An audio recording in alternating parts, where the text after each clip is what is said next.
सालार मिल्लत sports complex Chandulal बारादरी में मजलिस assembly Maujam Khan ने swimming pool का अफ्ताह किया। DSMC की जानिब से चलाए जाने वाले स्विमिंग पूल में आवाम को तैरने की मुफ्त सहूलत हासिल है। इस मौके पर कॉर्पोरेटर्स मोहम्मद सलीम, हुसैनी पाशा, नुमाइंदा कॉर्पोरेटर मोहम्मद अब्दुल हन्नान और दूसरे भी मौजूद थे।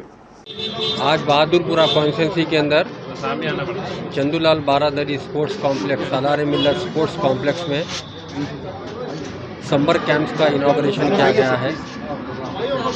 आज तकरीबन 2 साल के बाद समर कैंप्स का इनॉग्रेशन का इफ्तिताह हुआ है।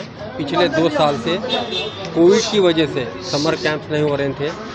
आज इस प्रोग्राम में हमारे जोनल कमिश्नर थे, DMC थे, इस एरिया के कॉरपोरेटर मोहम्मद सलीम थे, बहादुरपुरा कॉन्स्टिट्यूंसी के दूसरे कॉरपोरेटर्स हुसैनी पाशा, हन्नान साहब, एक्स कॉरपोरेटर गफ़ार साहब, बशीर साहब और मजलिस इत्तेहादुल मुस्लिमीन के सारे वर्कर्स मौजूद थे इस प्रोग्राम के अंदर।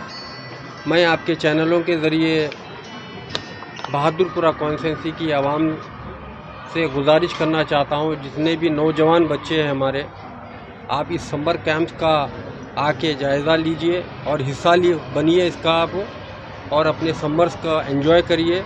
यहाँ पर स्विमिंग है, कैरम है, शटल है, बैडमिंटन है, बॉक्सिंग है, जूडो है, कई वजह के गेम्स इस समर कैंप में चल रहे हैं। आप अपने बच्चों को भिजाइए समर्स के अंदर और इस स्पोर्ट्स कॉम्प्लेक्स सालार मिल्लत स्पोर्ट्स कॉम्प्लेक्स से फ़ायदा उठाइए। शुक्रिया। बहादुरपुरा कॉन्स्टिट्यूंसी के लोग आ सकते हैं या अदरवाइज आ सकते हैं। ये ग्रेटर हैदराबाद म्यूनसिपल, कोई ऐसा नहीं रहता है यहाँ का नहीं आ सकता, वहाँ का नहीं आ सकता, नहीं, GHMC का है। हर कोई आइए अपने तौर पर यहाँ पर आके आप क्या बोलते हो तो इस्तेमाल कर सकते हैं स्पोर्ट्स कॉम्प्लेक्स। Thank you.